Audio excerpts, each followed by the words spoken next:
Bon les amis, on a deux personnalités là. Je couple les deux personnalités parce qu'on on va parler un petit peu des deux. On a Robin Emig, notre athlète de Gap, qui s'est illustré au championnat d'Europe, mais Hervé va nous en parler un peu plus. Et Franck Rolland, son coach.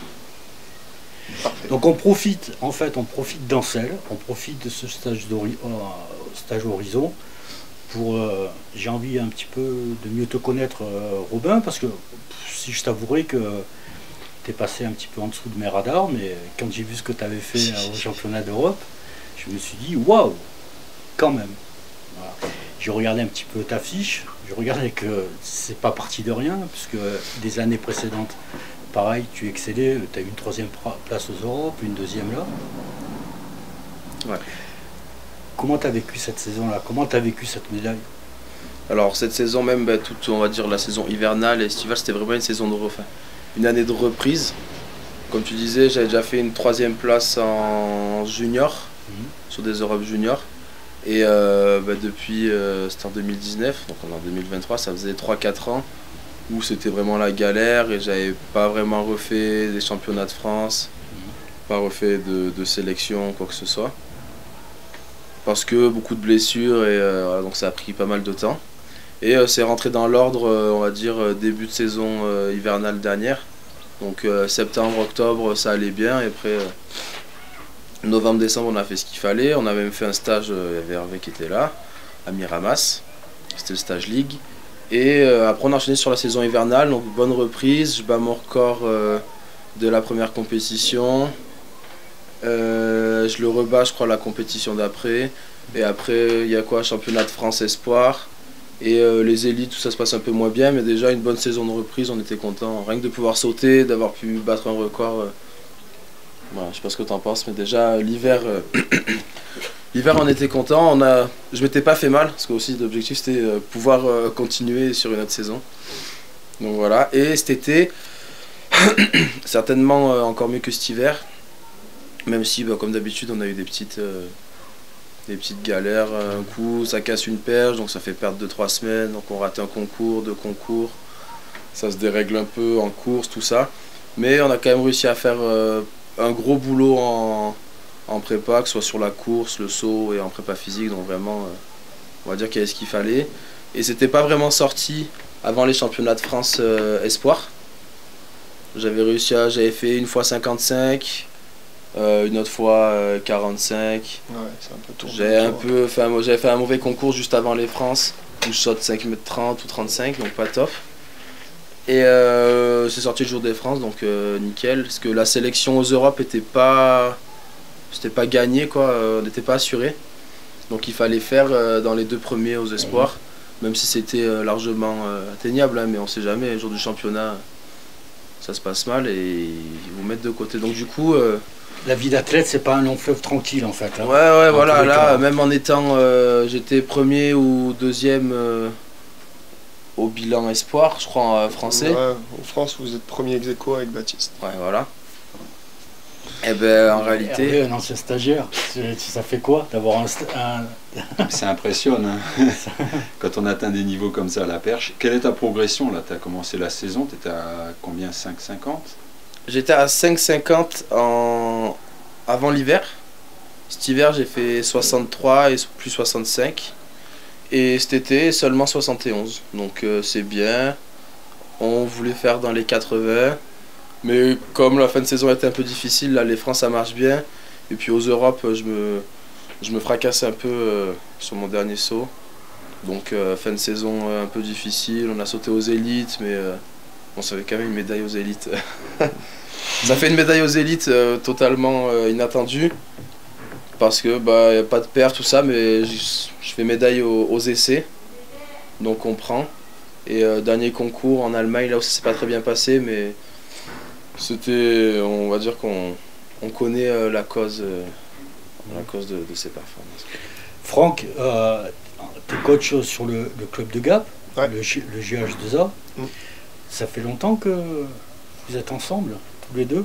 Non, ensemble, on essaie de se voir que les jours de l'entraînement.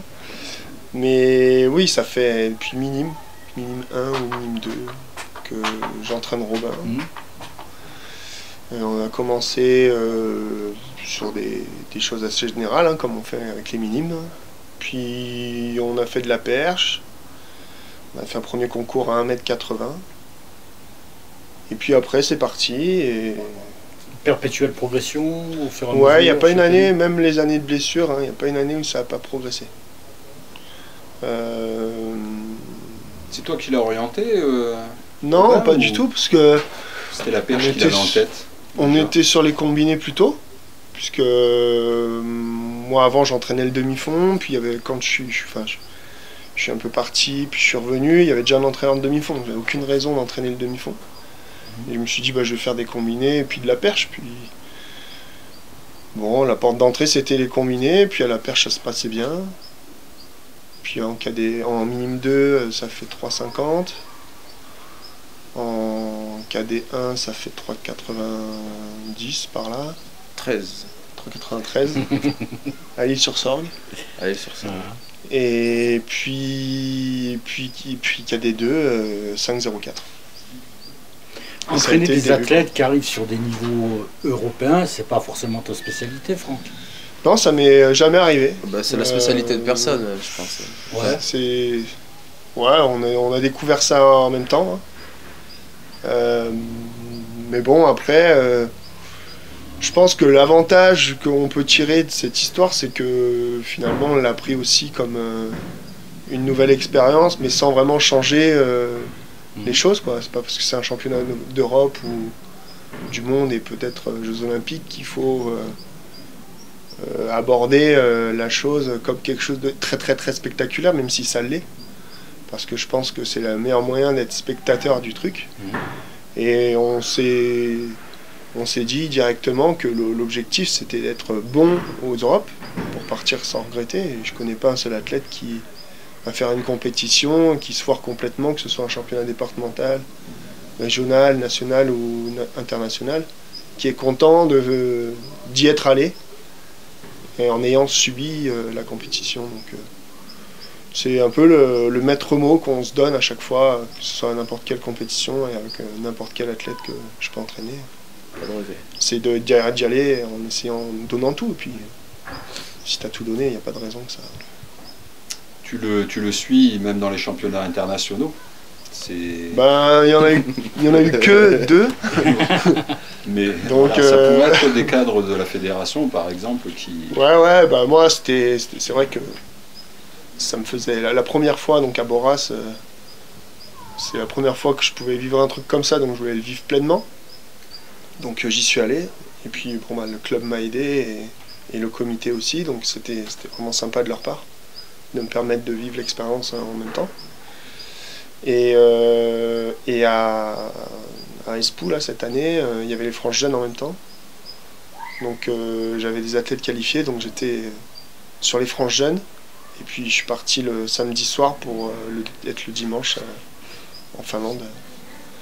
Donc c'est pas que j'ai pas confiance en cadre de la Fédé, c'est juste que j'ai eu l'opportunité de pouvoir le faire. Donc Après, le coaching se passe bien sur place, c'est Ouais. toi qui prends il n'y a pas de la souci. main. Ouais. Et puis, alors je sais pas comment c'était avant, mais en tout cas, les 2 fois où j'y suis allé, il n'y a eu aucun souci.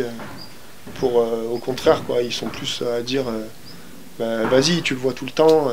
C'est ça. C'est un Gère le confort pour toi d'avoir ton coach habituel Ah ben ça change tout. Après moi je connais que en perche vraiment. Et chaque coach on va dire a un vocabulaire et va vraiment regarder des choses qui lui parlent. Donc si par exemple je saute jamais avec Hervé il va me donner des consignes qui sont aussi on va dire vraies que ce que Franck va me dire, mais si moi il me les a jamais données ces consignes, je vais pas vraiment savoir comment le corriger, alors que bah, Franck il me voit faire mon saut et Vous avez un vocabulaire il commun, sait déjà. quoi me dire, mais c'est naturel parce qu'on n'a pas sauté. Si j'avais sauté avec Hervé depuis que je suis jeune, ce serait l'inverse. Du coup oui, c'est un confort. Après même si je trouve que c'est bien de pas non plus trop dépendre, si Franck est pas là, je sais que je peux sauter haut et que ça ira. S'il est là, tant mieux. Enfin, c'est encore, mais faut pas non plus C'est un dire petit il n'y a plus. pas le coach, C'est un c'est petit fini. plus, ouais. Voilà, quoi. les regards ils changent à partir du moment où on commence à toucher le toit de l'Europe au niveau de votre club. Est-ce que justement les clubs prennent une responsabilité différente? Tu disais toi que ce soit le comité, le club, sur tes déplacements, c'est bien de ça dont on parle, qui t'ont aidé là-dessus. Est-ce que ça aussi, l'environnement est important, l'environnement associatif d'un club, hein? Oui. Enfin, c'est sûr que le club, il a jamais rechigné pour acheter une perche ou pour se dire tel déplacement, c'est loin, bon, ça coûte de l'argent, donc non, on ne va pas. Ils ont toujours été, été encourageants de ce côté-là. On n'a jamais eu de souci pour ça.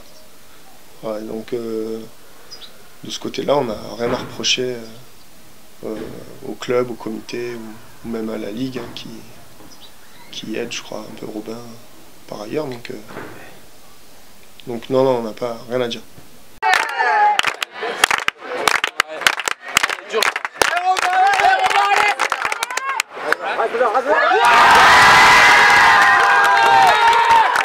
Continue comme ça, allez.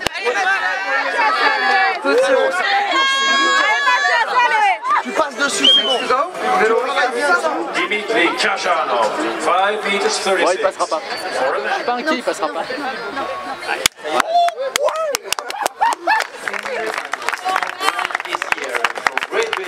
Last attempt on 536. C'est fou, c'est dingue. Si seulement on avait su qu'on pouvait jouer avec les grands, on aurait signé des deux mains. Mais alors là, le podium, c'était inespéré. Il a été fort dans sa tête, fort dans sa tactique, fort dans tout. Et ça a payé.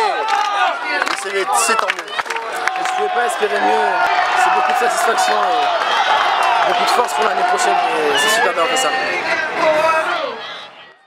Robin, quand on a un athlète comme toi qui explose, qui à un moment donné a toujours eu des performances croissantes et qui à un moment donné explose,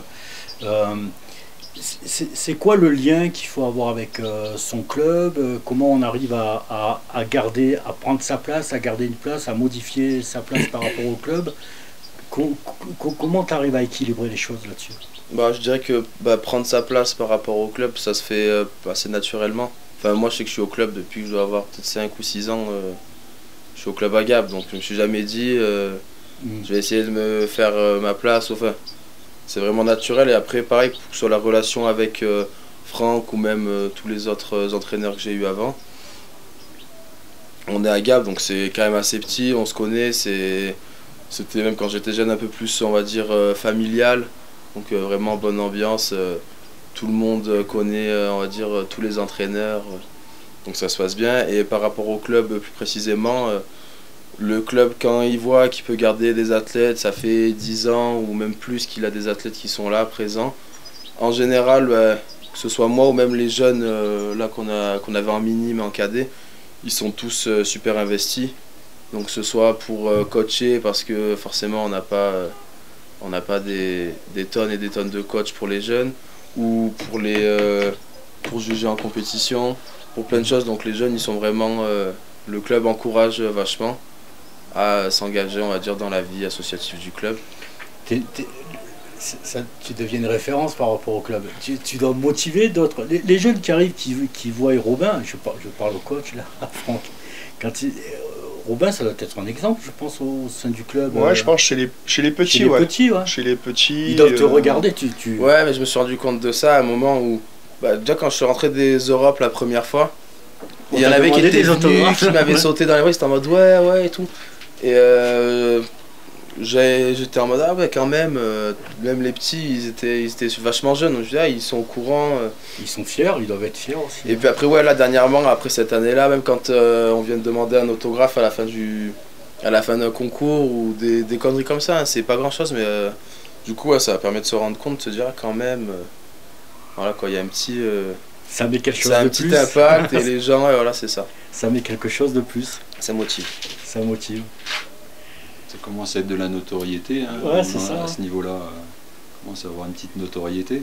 C'est vrai. Mais bon, tu es peut-être un peu protégé de ça en restant à Gap, un peu loin des... Peut-être un peu aussi, ouais. T'es pas si loin, il y a la caméra derrière là, en fait. T'es pas isolé en fait. Mais ouais, c'est sûr. On n'essaye pas de te tracter dans... Bah oui, c'est vrai que c'est peut-être aussi un avantage, on en parlait tout à l'heure, s'il faut forcément qu'il y ait le collègue qui te tire tous les matins ou quoi, pour espérer ou pour essayer d'être à 100% ou s'entraîner comme il faut, que s'il y a quelqu'un qui tire, c'est intéressant d'avoir quelqu'un qui tire, mais si on en dépend, moi maintenant que j'ai l'habitude, ça me pose aucun problème, même si je suis tout seul à la salle, qu'il n'y a même pas Franck, je vais me donner autant que s'il y avait 200 personnes qui me regardent. Enfin, c'est un trait de caractère. Moi ça, maintenant, parce que j'ai pris l'habitude, si je m'étais entraîné avec un groupe réellement, soit à la perche, avec des gens de mon niveau, ce serait passé autrement. Mais là, moi je suis resté à Gap surtout parce qu'il y avait Franck. Et pour tout le reste autour, que ce soit ma vie sociale ou... Donc je suis resté à Gap parce que les conditions pour moi étaient réunies et il y a moyen de faire du haut niveau ou du très haut niveau autant que autre part. Et ça on s'en est rendu compte au fur et à mesure des années. Il y a 3-4 ans, quand ça se passait bien, quand ça commençait à marcher, on disait là, il faut que Robin y parte, il faut aller là, il faut aller là. Il y en a qui en ont besoin et si on va dire l'athlète n'en ressent pas le besoin ou si c'est pas forcément nécessaire, des fois ça peut plus casser un peu la dynamique que lancer. Mais il y en a qui en ont besoin, il y en a qui n'en ont pas besoin. Je pense que c'est vraiment personnel et ça dépend vraiment de chaque athlète. Si moi je n'aurais jamais pensé à me déplacer, si comme il y a Franck, je me suis jamais dit je vais partir autre part, aller voir un autre entraîneur, parce que pour l'instant je sais que Franck il a encore des choses à m'apporter, alors qu'aller voir un entraîneur que je connais pas, aller dormir à un endroit que je connais pas, manger à un endroit que je connais pas, enfin tout changer, alors que on va dire change pas une équipe qui gagne, tout simplement. Ça donne un côté extrêmement original, quoi. Il y a très peu d'athlètes qu'on voit percer à un niveau pareil sans être au sein d'un groupe, sans avoir investi une structure de haut niveau. C'est la structure qui revient tout le temps, mais après avec le temps, on faisait des erreurs il y a quelques années, on le sait, que ce soit au niveau du médical, tout ça. Maintenant, avec l'expérience, tout ça, que ce soit au niveau médical, de l'entraînement, de la prépa, ça fait un petit groupe qui se forme autour de moi, Franck, tout ça. Donc c'est vraiment, je pense que le secret c'est d'être bien accompagné. Si tu es bien accompagné on va dire en Vous avez réussi à reconstruire autour un environnement qui est adapté au niveau que tu as, et en tous les cas à l'objectif du niveau que tu veux, quoi. C'est simple, hein, pour faire vite un dessin de ce que ça représente s'entraîner à Gap, t'as le stade qui est à 5 minutes en voiture, t'as le médecin qui est à 8 minutes en voiture, le kiné qui est pareil. Comme il le dit, il a un confort de vie où il dort à la maison, il n'a pas cassé ses relations avec ses amis ou quoi, et l'environnement est hyper favorable. Alors avec un bémol l'hiver, mais aujourd'hui, même si tu es à l'INSEP, en logeant à l'INSEP, donc là tu as tout, et si tu loges pas à l'INSEP, tu te tapes les bouchons pourtant à l'entraînement, le temps qui est parfois un peu maussade. Bon voilà. Et puis on a une belle qualité de vie ici. Que ce soit par rapport à tout, je pense même au niveau de l'air, de l'eau qu'on boit, des aliments qu'on mange.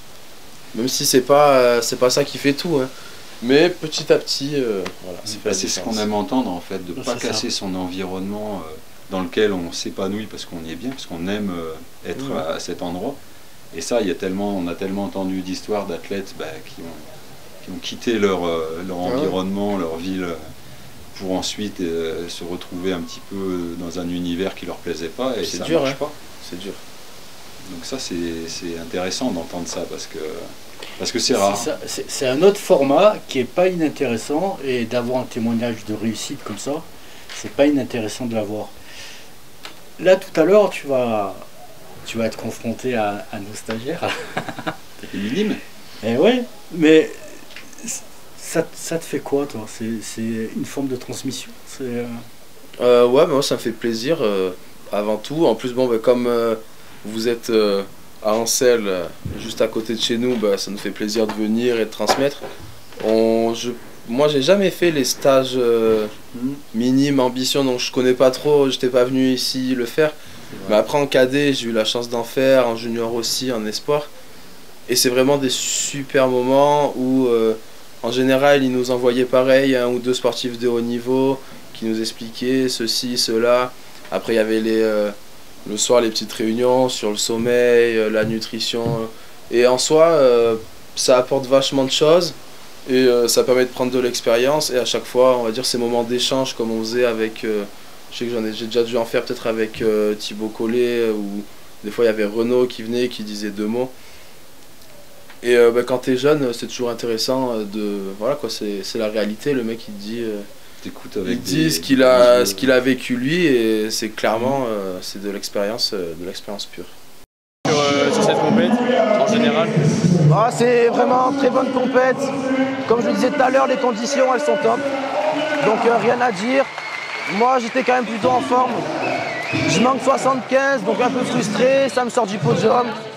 Mais voilà, ça met un peu la rage pour les prochaines compètes. Et on va dire que c'est quand même un record, donc on peut pas être déçu sur une compète ou un record. Donc franchement c'est le top.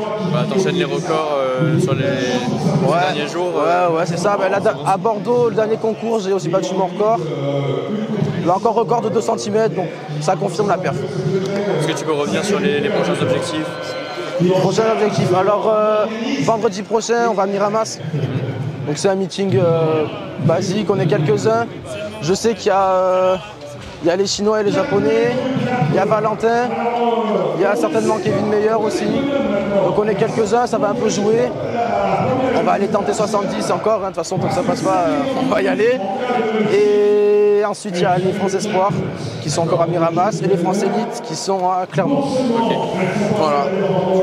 Tu découvres en venant ce circuit-là avec tout ce public, cette ambiance, tout le décor, parce qu'il y a tout le décor qui est important. Alors je connaissais bien avant, parce que bien sûr je passais mon hiver à regarder ça sur l'iPad, mais j'étais pas en très grande forme et en bonne santé, donc c'était compliqué. Donc là je le découvre vraiment sur le terrain. Ça fait 2 fois là cette saison, j'ai déjà fait 1 fois la saison dernière. Et je me régale, franchement c'est le top.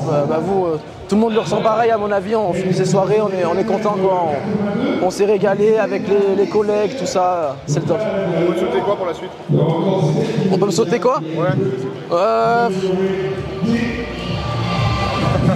Franchement, allez, 5,80 pour cet hiver, Okay. Je suis ravi. J'ai une question un peu technique. Tu étais sur 12 foulées si je me trompe pas. Exactement. Pourquoi tu étais sur si peu par rapport aux autres? Alors, c'est vrai que dans l'idéal, les persistes ils sont plus sur du 16 à même 20 foulées. Je sais pas combien ils avaient là, ceux qui avaient le plus, mais. Soit 18, ouais. Ouais, là je crois qu'il n'y avait pas assez, mais en gros ça va jusqu'à 20. Pour ma part, comme c'est ma saison de reprise, on a choisi de rester sur 12.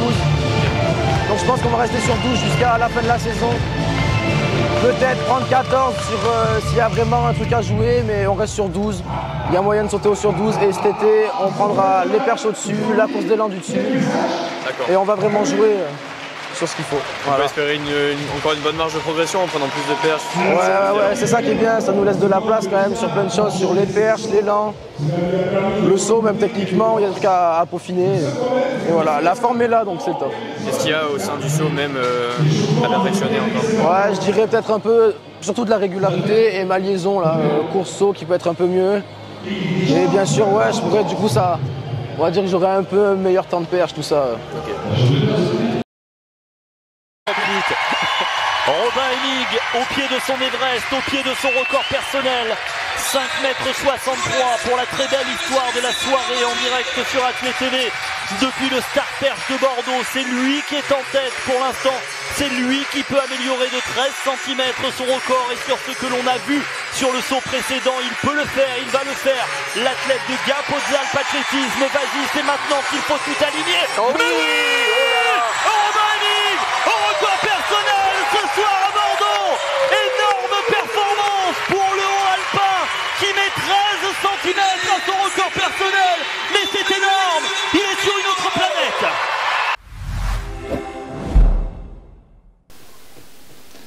Et aujourd'hui, là, à la veille d'une saison de 2023-2024, il y a des objectifs déjà qui sont un petit peu dessinés. La question, elle va peut-être d'abord à, je sais pas, l'entraîneur. Vous êtes parti, vous avez remis un peu des le curseur sur le nouvel objectif à atteindre pour la saison on va pas prochaine. se mentir, enfin voilà, il y a On les n'a jeux. pas encore parlé, mais c'est clair. c'est bien. Non, parce qu'on s'est Vas-y, quitté en fait. j'ai pas entendu. Les jeux. Les jeux, ouais, les jeux. On s'est quitté le 10 août et c'est la première fois qu'on se revoit depuis On la avait coupure. fait, là, ça fait un peu moins de 2 semaines de. Donc on n'a pas fait ni le débriefing de la saison, ni la perspective. Mais bon, voilà, enfin, ça n'a rien de se Mais on y cacher a derrière pensé son tous petit les deux, doigt. je pense, de notre côté. Donc. Il y a les Jeux Olympiques. Les minima sont 10 cm plus hauts que son record. Bon, Il bah, progresse par tranche de 20 cm, Ouais, donc c'est ça. Logiquement, ça serait quand même fou de pas l'envisager, quoi. Voilà, après il y a des étapes Ah oui, intermédiaires, oui, bien mais- sûr. Hein, oui. Cette année, on a la chance de pouvoir organiser un Perche Elite Tour à la maison. Donc ça va être la rampe de lancement de la saison pour nous. Et il y a des championnats du monde en salle, des championnats d'Europe juste avant les Jeux, qui va être une répétition Importante. importante pour ce grand événement, pour pas arriver là-bas en découvrant la chose. Donc ça va être c'est un objectif, après voilà. J'ai entendu il y a pas longtemps, si tu rêves pas grand, si on se fout pas de toi, c'est que tu rêves pas assez grand. Ouais, Donc C'est ça. voilà, Ben là, on se moque pas de toi quand Ah, tu nous parles des jeux, c'est clair. putain. Alors peut-être que. Je sais pas ce qu'il y a de plus haut, mais dans tous les cas, on se moque pas, quoi. Hein. Mais ça, c'est clair. Mais oui. Puis tu retrouves, alors c'est un contexte particulier, la Ligue PACA, je crois que tu as un collègue qui saute aussi et qui saute aussi très haut, Anthony. Ouais, c'est marrant. Et puis il y a dernièrement Valentin qui est à Toulon aussi. Du coup, bon, on s'est pas beaucoup vu là cette saison parce qu'Anthony a un peu des galères et on sautait pas forcément au même moment. Mais c'est marrant d'être à 3 là, à sauter, on va dire, au niveau top français à peu près. Donc ça peut être sympa d'être sur une compète du coup régionale. Tu peux quand même te retrouver avec des mecs qui Ça vont peut être sauter sympa, 5,70, 5,80 sur des régionaux. Et ça, c'est Ça a un de la côté gueule. tout à fait exceptionnel. Alors c'est vrai qu'il y a un troisième qui ne vient pas de la région. Oui, qui s'est Mais un peu tous les rajouté. deux, Robin et Mig et Anthony. Anthony, vous êtes issus de la région, donc Nous c'est sommes des exceptionnel. natifs. Ça c'est jamais arrivé avant, vous allez porter le niveau C'est de la top. perche PACA. puis Margot Chevrier. Ouais, il y a Margot, Lina, une région de perchistes. Comment vous l'expliquez ça C'est le hasard, je pense. Le hasard ouais. Je crois que pendant longtemps, les entraîneurs avaient un peu peur de la perche et de se projeter sur un truc où il fallait manier un engin, mais voilà, ça se passait en l'air. C'est très technique, c'est. Mais finalement, c'est pas, enfin, c'est technique, c'est vrai, mais c'est peut-être si on va discuter avec un entraîneur de poids, il va te dire mais le poids c'est hyper technique et on va découvrir quelque chose qui est hyper technique si le gars t'en parle avec passion et tu vas te rendre compte que c'est très compliqué le poids. Donc en fait, c'est pas forcément beaucoup plus dur qu'une autre épreuve, c'est juste un peu plus spectaculaire peut-être. Il faut simplement le je pense faire. que les gens maintenant, les entraîneurs, ils sont voilà, ils ont dédiabolisé le truc et puis ils se sont dit bah tiens on y va et si d'autres y arrivent pourquoi pas moi. En soi, ouais, c'est un peu l'effet, j'ai envie de dire limite. Il y a Renaud, tu vois, qui fait son record en 2014. Et puis avant, il avait déjà fait quelques résultats. Il y en a un ou deux qui disent ah bah tiens, on peut faire du saut à la perche, c'est marrant. Ou du coup, il y a un athlète qui demande 2, 3. Et puis en compète, tu vois que celui du département, finalement, il a 3 athlètes qui ont sauté 2,50 m. Et je pense que petit à petit, ça fait de plus en plus de monde qui saute. Et plus il y en a qui sautent, au plus il y en a qui sautent haut, hein, simplement. Donc c'est un véritable moteur, quoi. Hein. Tu fais partie de Ah ouais, la ouais. locomotive. Et Avec, puis là, il y a encore le moteur, il y a encore plus avec du plan de 6. Tu vois, c'est de plus en plus connu, médiatisé, les gens y voient, ils battent les records du monde. Et puis il y a c'est spectaculaire, hein, simplement. Ouais. C'est super À spectaculaire. regarder, même moi, j'adore regarder le saut à la perche, même si je le pratique pas. Tu regardes, voilà quoi, c'est impressionnant. C'est visuel. Très bien. C'était quoi ton truc là? C'est pour les libérer un petit peu. Bah ouais, complètement. Voilà, comme vous voulez. Hein. On va souhaiter le meilleur pour cette nouvelle saison. Ouais. Moi ça me fait plaisir de te rencontrer. Franck, on s'est croisés régulièrement. Quelques fois, ouais. Mais ouais, je vais te regarder un peu plus maintenant, ça c'est clair. Ça va.